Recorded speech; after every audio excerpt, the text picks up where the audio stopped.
Macam mana darah saya mengalir macam itulah. Seni warisan saya ni memang ada. Tak boleh dipisahkan hingga ke hari ini.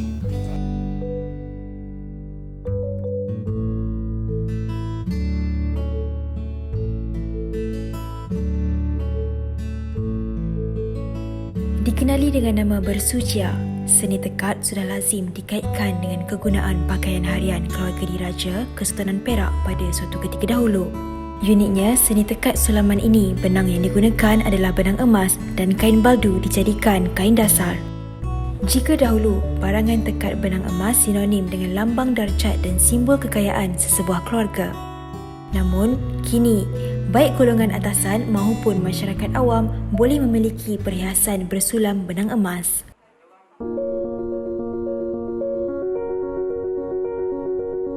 Terletak kira-kira 44 km dari Ipoh Perak, Kuala Kangsar terkenal dengan produk kraftangan tempatan sejak dari dahulu lagi.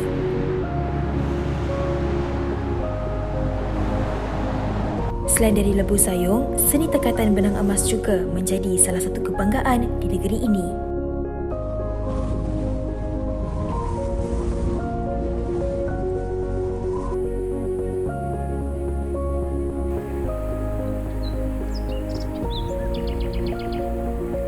Mempunyai populasi melebihi 1,000 orang, kebanyakan penduduk dari kampung Padang Cangkat Kuala Kangsar ini adalah penggiat seni kraftangan tempatan.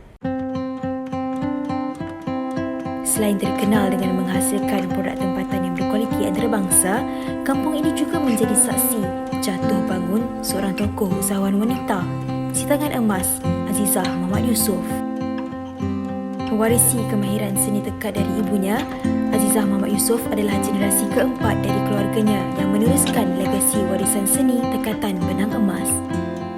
Bermula dengan hobi waktu kecil dan cinta mendalam terhadap seni tekatan, kini ia adalah punca pendapatan utama Azizah sejak dari 17 tahun yang lalu.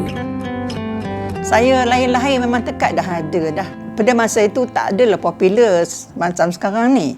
Dahulu kalau buat pun cuma sendirian berhad saja di rumah. Tapi mengambil tempahan daripada istana-istana. Kami memang mengambil tempahan daripada orang besar-besar dan daripada menteri-menteri. Boleh dikatakan keseluruhan dah di tempat kampung saya tu.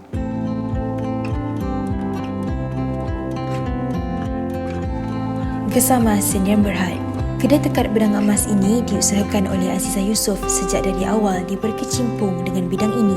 Tidak membiarkan ilmunya terhenti di sini, dia berusaha untuk menanam rasa cinta pada seni tradisi sulaman dan tekatan emas dalam diri anak-anaknya. Baginya, ia terlalu berharga untuk tidak disambung oleh legasi mendatang. Mula mendalami ilmu seni tekatan dari ibunya dengan niat hanya ingin membantu dalam urusan perniagaan.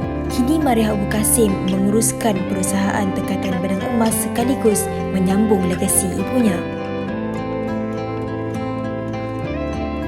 Mula saya terlibat dalam bidang ni secara tak langsung lah. Apabila saya dah mula mengikuti ibu saya ke pameran-pameran di seluruh negara, jadi lama-lama tu minat tu timbul lah. Daripada situlah datangnya minat saya untuk mencuburi lebih mendalam lagi dalam bidang tekatan ni.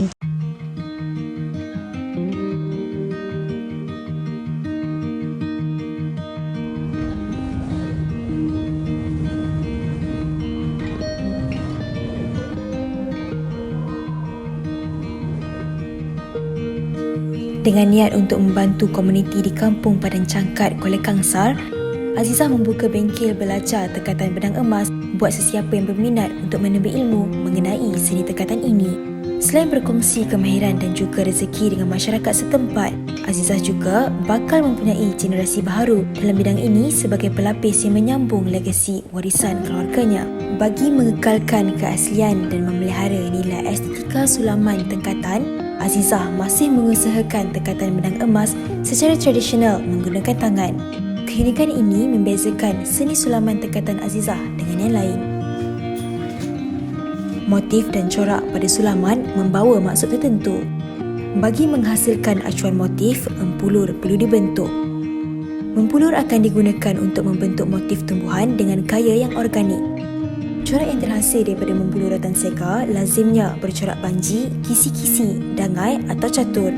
Kerja menekat memerlukan pemidang untuk meregangkan kain baldu, manakala benang emas diperlukan untuk membentuk bunga tekad.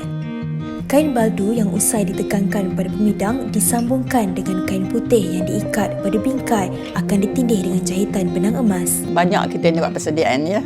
Bukan tiba-tiba untuk menjahit saja. Dan kita kena pandai mereka corak dan pandai mereka bentuk persediaannya. Kita kena sediakan satu macam meja kecil, kayu peregang, benangnya, kain lapiknya lah. Dan sediakan mempulur tu, kita nak proses mempulur bunga dia pun kita proses daripada kertas. Proses ni banyak perkara yang kita nak sediakan. Kita kena masak gam, kemudian kita reka corak, tendak bunga yang macam mana kan, kangkung, ya, macam-macam lah kita boleh reka. Semua ambil sudutan daripada hutan. Di sini nak pandai lah mereka corak tu. Ni orang seni ni memang itulah dia. Sebab dia tak boleh jauh daripada hutan. Di sinilah kita akan jadi satu seni untuk mereka corak.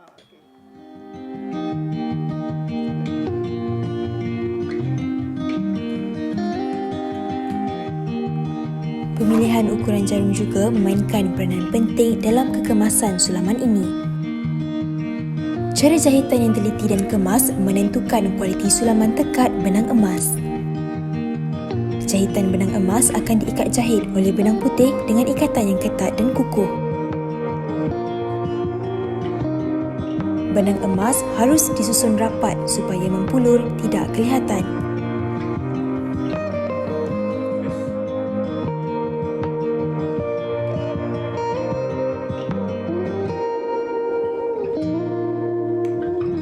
Yang membuat ini pun adalah orang-orang yang mengembangkan usul din. Dia tak ada apa pantang dan larang. Cuma pantangnya tangan basah.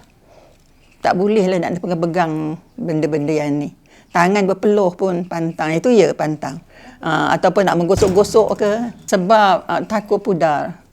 Kan dia punya cahaya. Benang ni adalah mahal sekali. Jika sekali pandang pada kehalusan dan ketelitian hasil kerja tangan perhiasan tekatan benang emas, sudah cukup untuk menggambarkan nilai produk ini. Siapa sangka produk seni tempatan mampu mencecah ribuan ringgit.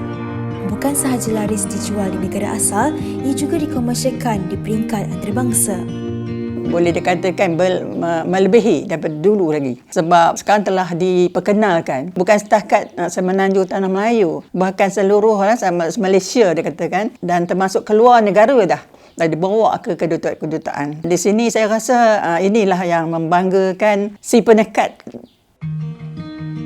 Selain dijadikan persalinan untuk acara rasmi istana seperti pertabalan atau perkahwinan kerabat diraja,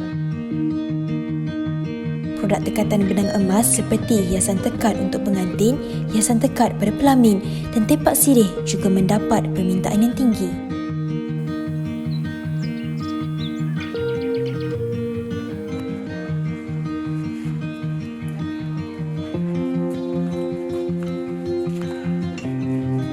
Kehalusan dan ketelitian kerja tangan Azizah Yusof menambat hati ribuan orang yang melihatnya. Sariah Haji Adnan juga tidak ketinggalan. Wanita ini sering berkunjung di sini untuk melihat hasil tekad dan minatnya terhadap barang-barang perhiasan seni tradisional, terutamanya seni tekatan benang emas dari negeri Perak. Sudah menjadi kelaziman buat Sariah untuk menempah hasil tekatan benang emas dari tokoh kraf negara ini. Makcik memilih kat kedai sini sebab barang berpatutan dan harga yang boleh dibeli lah orang kata. Lagi pun cantik apa kan. Jadi makcik pun biasa beli kat sini. Kualitinya halus dan memuaskan. Bagi makcik biasa beli kat sini lah barang-barang yang jenis-jenis tekad ni.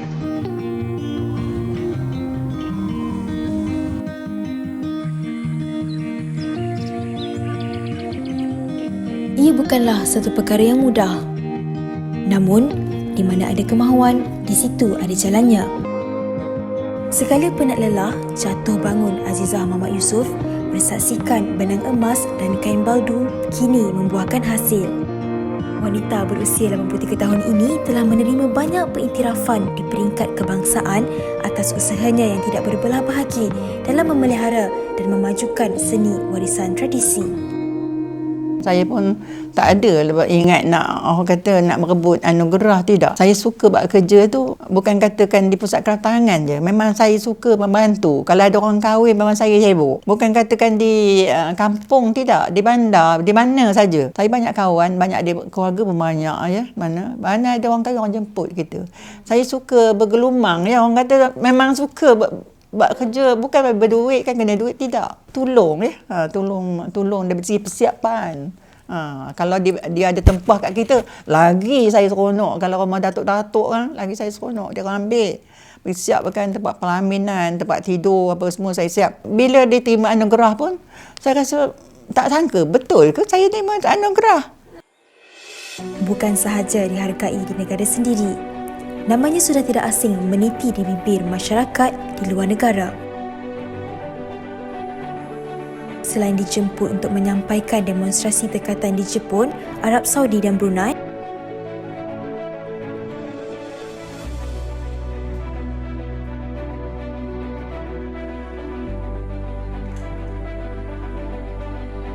dia dinobatkan gelaran tokoh kraf negara yang diiktiraf oleh Jabatan Kraftangan Malaysia pada tahun 2018. Bukan sahaja membantu generasi muda untuk menguasai ilmu tekad warisan negeri Perak, dia juga telah melebarkan sayapnya sekaligus mengharumkan nama negara di persada antarabangsa.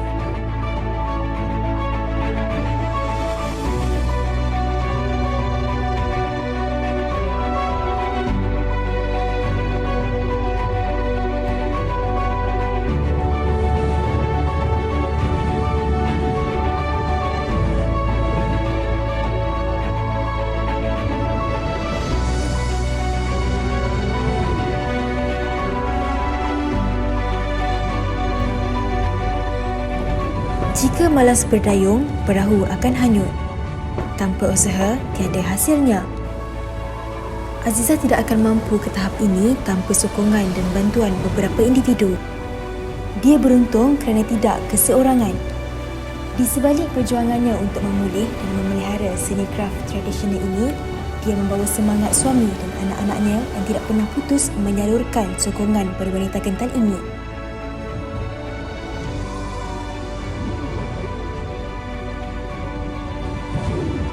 Saya takut kehilangan bab seni ni, ya. Kalau tak diberi penekanan hari ini, saya rasa akan pupus, hilang di telan zaman. Dunia tanpa sepadan macam-macam. Tengoklah banyak budaya kita dah banyak berubah. Ya, saya rasa seni ni kalau boleh jangan hilang, ya.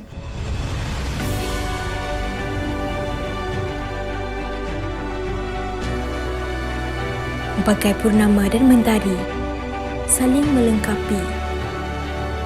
Tanpa mentari, tiada purnama. Begitu juga Azizah Yusof dan sulam benang emasnya.